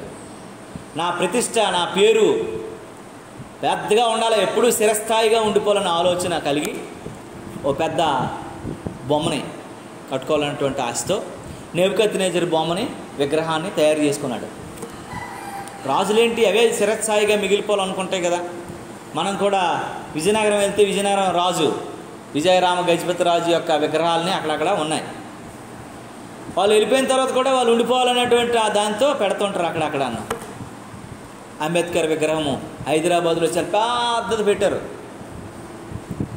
మన ఇండియాలో ఎవరైనా పేరు ఏం పేరు వల్లభాయ్ పటేల్ విగ్రహం పెద్దది పెట్టారు. అలాగే బ్రెజిల్లో యేసుప్రభు విగ్రహం పెద్దది పెట్టారు. అది ప్రపంచ వింతల్లో ఒక వింత అది. అలాగే అమెరికాలో రెడెంప్షన్ స్టాచ్యూ ఒకటి ఉంది, అది పెద్దది న్యూయార్క్లో ఆ బీచ్లో పెట్టారు. ఎందుకనంటే అక్కడ వాళ్ళకి ఒక చిహ్నం. బ్రెజిల్లో యేసుప్రభు ఎలా ఉంటాడనమాట ఒక పర్వతం మీద.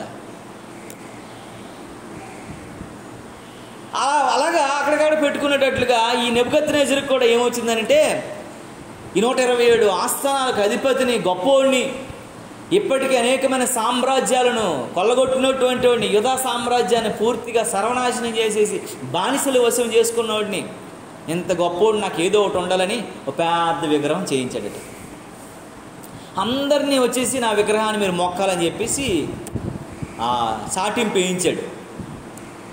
ఆ సాటింపు వేయించగానే అందరు కూడాను వచ్చి ముసలి, ముడగ, పిల్ల, పాప రే అందరు కూడా ఏం చేస్తున్నారంటే వచ్చి మొక్కుతా ఉన్నారు. మొక్కేసిన తర్వాత రాజుగారు అయిపోయింది. కొన్ని రోజులు 127 ఆస్థానాల నుంచి రావాలి కదండి, ఒక నెల రోజుల ప్రోగ్రామ్ ఇది. ఇంకెవడైనా ఉన్నాడనంటే ఇన్ఫర్మేషన్ అందరూ కూడా వాటర్ లిస్టులు అంటే లిస్ట్ తీసుకొని టిక్కులు పెట్టేసుకోండి. ఆడైపోయాడు, ఈడైపోయాడు, వీళ్ళ కుటుంబం అయిపోయింది, వాళ్ళ కుటుంబం అయిపోయింది, ఈ ఊరు అయిపోయాడు, ఆ మండలం వాడు అయిపోయాడు, ఆ ప్రాంతం వాడు అయిపోయాడు, ఆ యొక్క సంస్థానం వాడు అయిపోయాడు అని అన్ని టిక్కులు పెట్టుకున్నారు. ఓ ముగ్గురు మిగిలేరు. ఆ ముగ్గురు మిగిలిన తర్వాత అయ్యా చెప్పడానికి భయపడుతూ ఎందుకనంటే అవతల 1 ఎకరా స్థలంలో ఒక పెద్ద కంతకం తవ్వించి ఒక 200 అడుగుల లోతులో చింతనొప్పులేసి అగ్ని ముట్టించి ఎవడైతే మొక్కడో ఆడిని అగ్నిగంధకంలో ఏమని చెప్పాడు. వీళ్ళందరూ కూడా ఏం చేస్తున్నారంటే భయపడిపోతున్నారు, మమ్మల్ని అగ్నిగంధ గుండంలో పడేస్తారు కాబట్టి మొక్కేద్దామని చెప్పి కోపం ఉన్నా దుఃఖం ఉన్నా రాజు మీద మంచి అభిప్రాయం లేకపోయినా మరణ భయంతో వెళ్ళి మొక్కేస్తున్నారు అందరినీ. ఓ 3 వచ్చారు. అయ్యా అందరూ మొక్కేశారయ్యా, కానీ చెప్పండి ఏంటి కానీ అయ్యా రాజా అందరూ మొక్కేశారు కానీ కానీ అంటే పెట్టరేటనంటే ఓ 3 మొక్కలేదు. ఎవడరాడు నా విగ్రహాన్ని నెల రోజులుగా ఇది జరుగుతుంటే 127 ఆస్థానాల నుంచి వచ్చినటువంటి వాళ్ళు అందరూ మొక్కుతున్నారు, వాడికి అంత ఎవడాడురా అని అంటే మన దగ్గర మీ దగ్గర పని చేస్తున్న వాళ్ళు అయ్యా, మీతో ఉన్నోళ్ళేనయ్యా, వాళ్ళ 3 మొక్కట్లేదయ్యా, వాళ్ళ 3 పిలిపించని అన్నాడు. రేరా మొక్కరంటే మేము మొక్కం, మేము యేసుప్రభువుని నమ్ముకున్న వాళ్ళమే, మా దేవుడు ఏ యొక్క ప్రతిమకి మొక్కొద్దని ఆజ్ఞాపించాడు, మేము మొక్కమని చెప్పాడు. రే మీ దేవుడు మిమ్మల్ని రక్షిస్తాడా అని అన్నాడు. రక్షించకపోయినా పర్వాలేదు మేము మొక్కము అని అన్నాడు. ఈ మధ్య ఓ పనికి మల్లుడు ఎవడో ఈ ప్రసాదాలన్నీ డబ్బాలతో పెట్టేసుకొని ఇది ఏమైపోద్ది ప్రార్థన చేసుకొని తినేతను అని చెప్పేసి అన్నీ తినేసాడు ఒకడు. మీరు యూట్యూబ్లో చూసారో లేదో.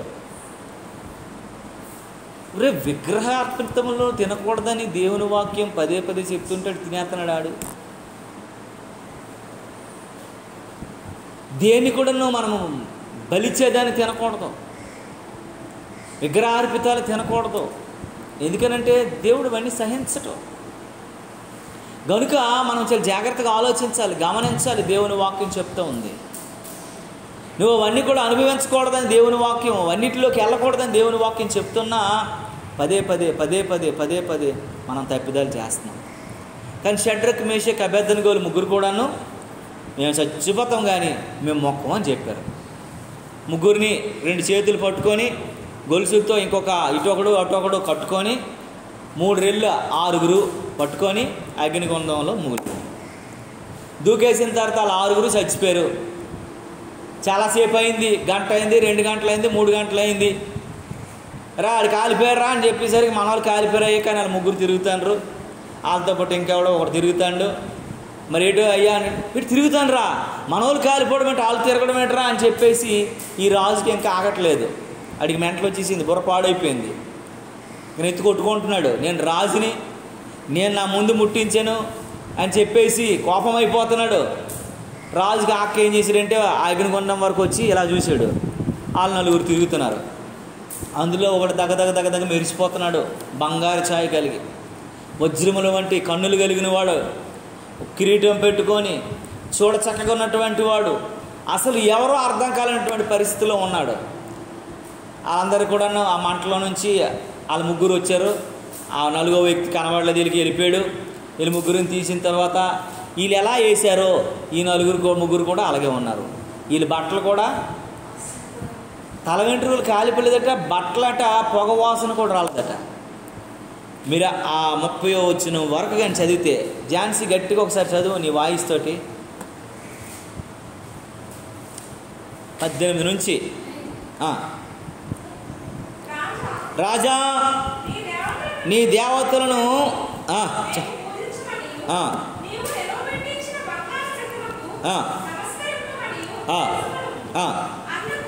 చూడండి ఇక్కడ రాజాకి ఏం వార్నింగ్ ఇచ్చాడండి.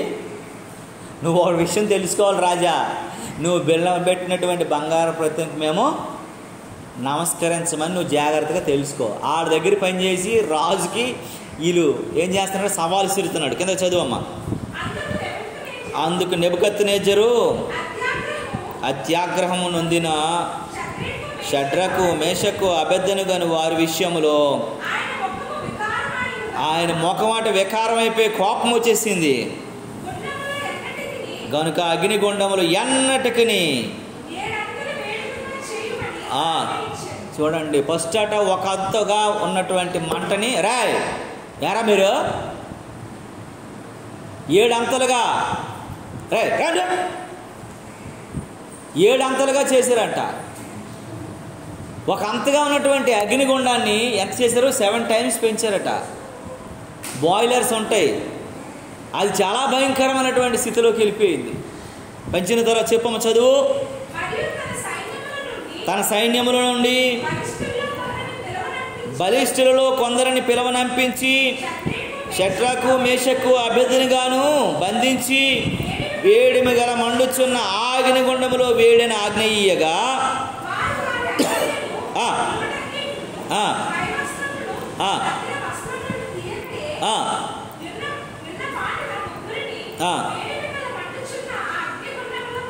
చూడండి, బట్టలు తీయకుండా ఎలాగున్నారో అలాగనే వాళ్ళ ముగ్గురిని కూడా వేస్తారంట అగ్నిగుండంలో. రాజాజ్ఞ తీవ్రపడినందున గుండము మిక్కిలి వేడిమి గలనైనందున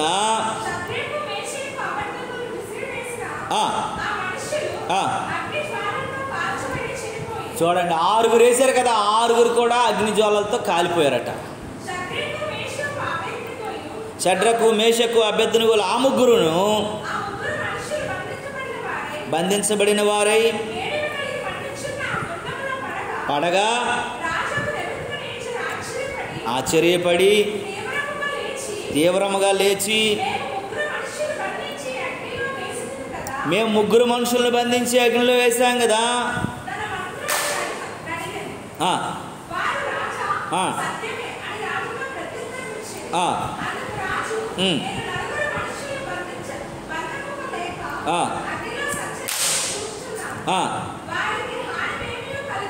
దేవునికి స్తోత్రము కలుగునుగాక.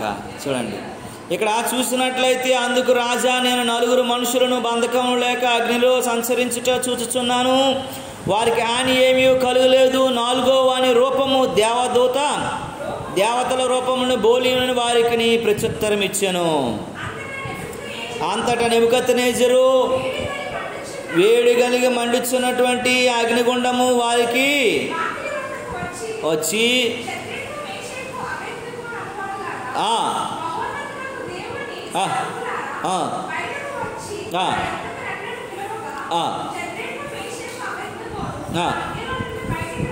చూడండి, అక్కడ ఒక మాట జ్ఞాపకం చేసుకోగలగల. షడ్రకు మేషకు అబేద్నెగోలారా అని చెప్పాడా? ఏమన్నాడు అక్కడ?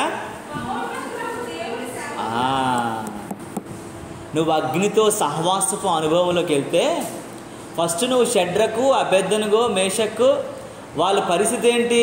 అక్కడ ఒక సైనికులు మాత్రమే. వాళ్ళు ఎప్పుడైతే దహించు అగ్నితో సహవాసంలోకి వెళ్ళారో మహోన్నతుడైనటువంటి దేవుని సేవకులైపోయారు. ఎవరు పిలుస్తున్నారండి? ఎవడైతే మరణానికి అప్పగించాలని, ఎవరైతే అగ్నిగుండానికి అప్పగించాలని, ఎవరైతే వాళ్ళని చంపేవాళ్ళ చచ్చిపోవాలని కోరుకున్న వ్యక్తి ఇప్పుడు ఏమని పిలుస్తున్నాడు? మహోన్నతుడైన దేవుని సేవకులారా అని పిలుస్తున్నాడు. కింద చదువమ్మా.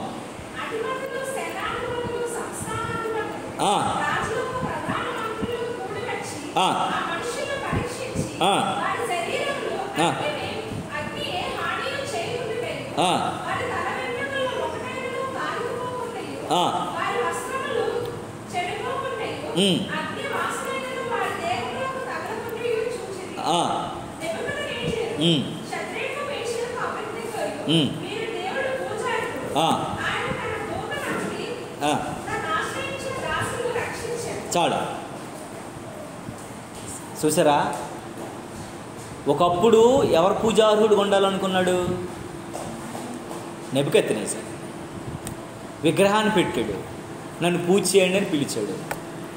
పూజార్హుడిగా ఉండవలసిన వాడే అగ్నితో సహవాసపు అనుభవంలోకి వెళ్ళిన 3 వ్యక్తుల ద్వారా మీ దేవుడు తప్ప నేను పూజార్హుడిని కాను అని చెప్పగలిగిన స్టేజ్కి తీసుకెళ్ళాడు. దేవునికి స్తోత్రం కలుగును.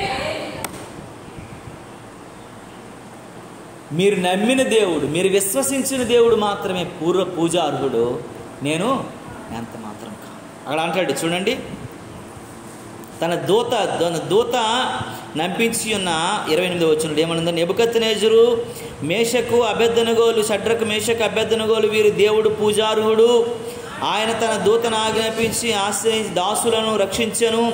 వారి తమ దేవునికి గాక మరి ఏ దేవునికి నమస్కరింపకయు ఏ దేవునికి సేవింపకయు ఉండమని తమ దేహములను అప్పగించి రాజు యొక్క ఆజ్ఞ వ్యర్థపరిచరి. చూసారా, ఎవరిని పూజించకూడదు, ఎవరిని ఆరాధించకూడదు, ఎవరిని సేవించకూడదని ఆజ్ఞాపించినటువంటి ఆజ్ఞను ఏం చేశారటండి?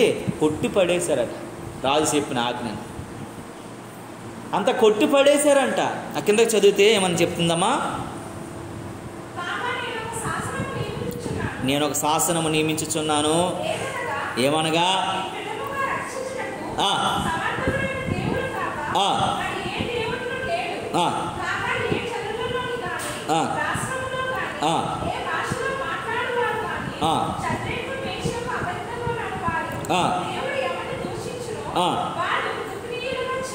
దేవునికి స్తోత్రం కలుగునుగా. రాజు ఫస్ట్ ఏం చెప్పాడండి? నన్ను పూజించకపోతే మీకు అగ్నిగుండంలో తుత్తినీలుగా చేస్తాను అన్నాడు. ఇప్పుడు ఆ రాజు ఏంటి? మనం సువార్త ప్రకటించేస్తే చెప్పేస్తే మారిపోతారు అన్నదానికంటే నువ్వు అగ్ని జ్వాలల వంటి దేవునితో నువ్వు సహవాసం చేస్తే ఎవడితో సువార్త చెప్పించాలో ఆడితో దేవుడు చెప్పిస్తాడు. వీడు పూజార్హుడు అనుకున్నటువంటి నెబుకద్నెజరు, నమస్కరించుకోవాలనుకున్నటువంటి నెబుకద్నెజరు, పూజ చేసుకోవాలనుకుంటున్న నెబుకద్నెజరు 127 సంస్థానాల నుంచి అందరి చేత మొక్కులు కోరుకోవాలనుకున్నటువంటి వాడు ఇప్పుడు ఏం చెప్తున్నాడు తెలుసా? షడ్రకు మేషకు అబేద్నెగోలు ఆరాధించు దేవుడు తప్ప, పూజించు దేవుడు తప్ప ఎవరినైనా పూజించారో ఈ 127 సంస్థానాలలో ఉన్నటువంటి ప్రజలు ఆడికి ఏం చేస్తున్నాడు? తుత్తినీలుగా చేస్తాను అన్నాడు. అక్కడ అదే ఉందా? చదువు ఏమనుంది? ఇక్కడ ఏమనుందమ్మా?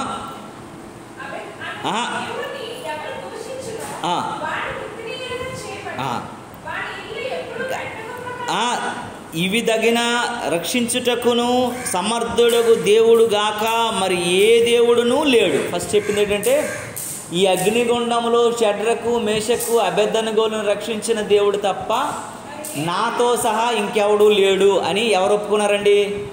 నెబుకద్నెజరు ఒప్పుకున్నాడు. రెండోది అక్కడ ఇంకో విషయము, కాగా ఏ జనులలో నుండి, ఏ రాష్ట్రంలో నుండి, ఏ భాష మాట్లాడు వారిలో నుండి కానీ షడ్రకు మేషకు అబేద్నెగో అని వారు దేవుడు ఎవడును దూషించునో వాడు తుత్తినీలుగా అయిపోతాడంట. వాని ఇల్లు ఎప్పుడునూ పెంట కుప్పగా ఉంటుందట. ఇంటితో సహా లేపేస్తానని చెప్తున్నాడు. ఎవరు చెప్తున్నారండి? నెబుకద్నెజరు. ఆ కింద మాట చదువుదామండి. అంతటి నుండి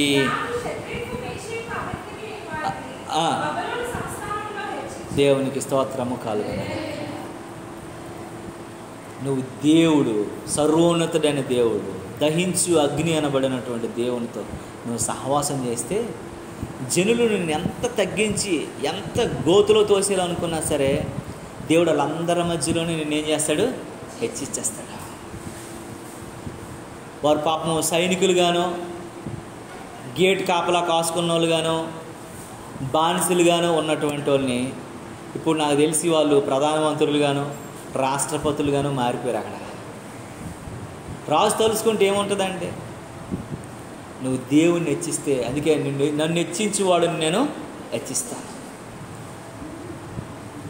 మోషే దేవుణ్ణి హెచ్చించాడు కనుక మోషేని దేవుడు హెచ్చించాడు.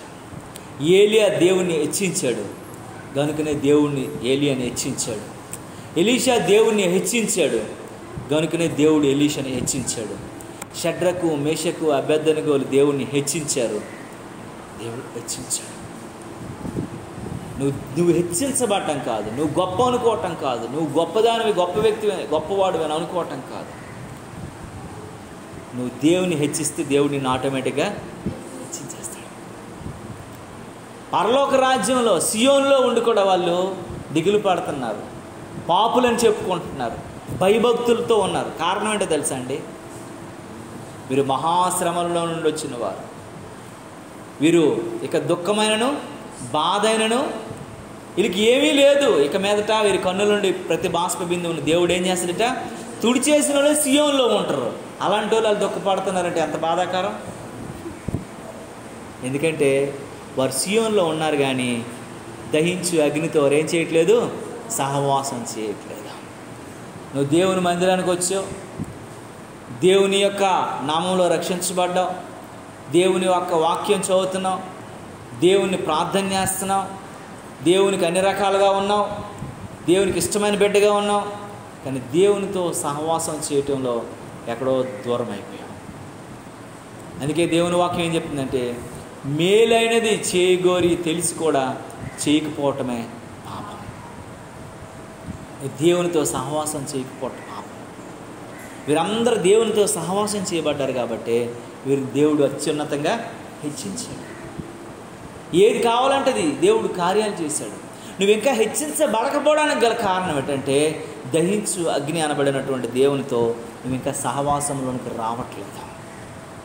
సియోను శిఖరాగ్రంలోనికి వచ్చేసావు, నువ్వు సమర్పణ జీవితంలోకి వచ్చేసావు, నువ్వు వైరాగ్యంలోకి వచ్చేసావు, నువ్వు ప్రతిష్టతలోకి వచ్చేసావు, కానీ పాపిగానే దిగులు పడతా ఉన్నావు. ఇంకా దేవునితో సహవాసపు అనుభవంలోనికి రావట్లేదు. దేవునితో చేయి పట్టుకొని నడవగలిగిన అనుభవంలోనికి రావట్లా. దేవుని అడుగుల్లో అడుగేసి నడవగలిగిన అనుభవంలోనికి రావట్లా. దేవుని మాట నెరవేర్చగలిగిన అనుభవంలోనికి రావట్లా. దేవుని చిత్తాన్ని నీ జీవితంలో అది జరిగించగలిగిన అనుభవంలోనికి రావట్లా. నువ్వు పేరుకి మాత్రమే ప్రతిష్టతలో ఉన్నామనుకుంటున్నాను తప్ప అది కార్యసాధకంలోకి రానంత కాలం కూడాను నువ్వు పెద్ద హెచ్చించబడగలిగిన అనుభవంలోనికి రాలేని వ్యక్తిగానే మిగిలిపోతావని దేవుని వాక్యం పదే పదే హెచ్చరిస్తుంది. ఈ దేవుని బిడ్డ, నువ్వు అనుకోవచ్చు, నేను అనుకోవచ్చు, మేము సియోనుకు చేరిపోయాము, శిఖరాగ్రపు అనుభవాల్లోకి వచ్చామని అనుకోవచ్చేమో, కానీ ఇంకా నువ్వు దిగులు పడి పాపిగా మిగిలిపోకుండా ఉండాలంటే దహించు అగ్నితో సహవాసపు అనుభవంలోకి రావాలి. ఎవడు చేయగలడు అని నువ్వు అనుకుంటే నువ్వు హెచ్చించబడలేవు. అక్కడ ఏం రాసిందండి? ఎవరు చేయగలరు అని అనుకుంటే నువ్వు హెచ్చించబడలేవు.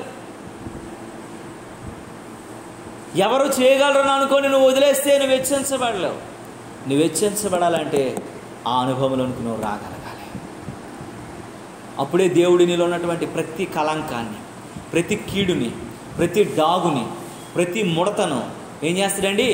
మోషేకి చెప్పులు తొలగించినట్లుగా నిన్ను తొలగించేస్తాడు.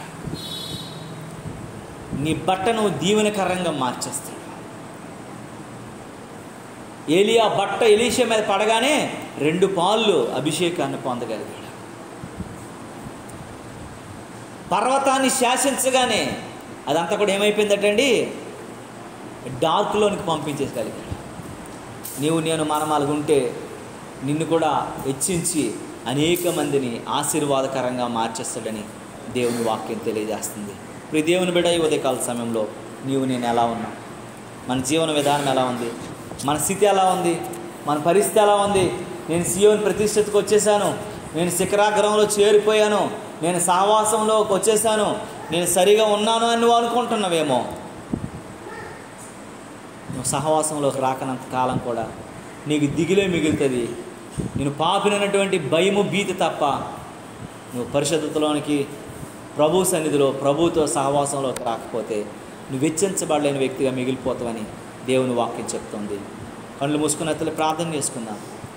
ప్రభువా, నాయన, మా జీవితాలు, మా బ్రతుకులు నాయన ఆ శిఖరాగ్రపు అనుభవాల్లోకి వచ్చామని మేము అనుకుంటున్నాము. ఆ అనుభవాల్లో మేము ఉన్నామని అనుకుంటున్నాము. ఆ స్థితిగతుల్లో మేము ఉన్నామని అనుకుంటున్నాము. ప్రభువా, మేము లేమయ్యా. కొన్ని వాటికి భయపడి నీకుతో సహవాసం చేయలేకపోతున్నాము.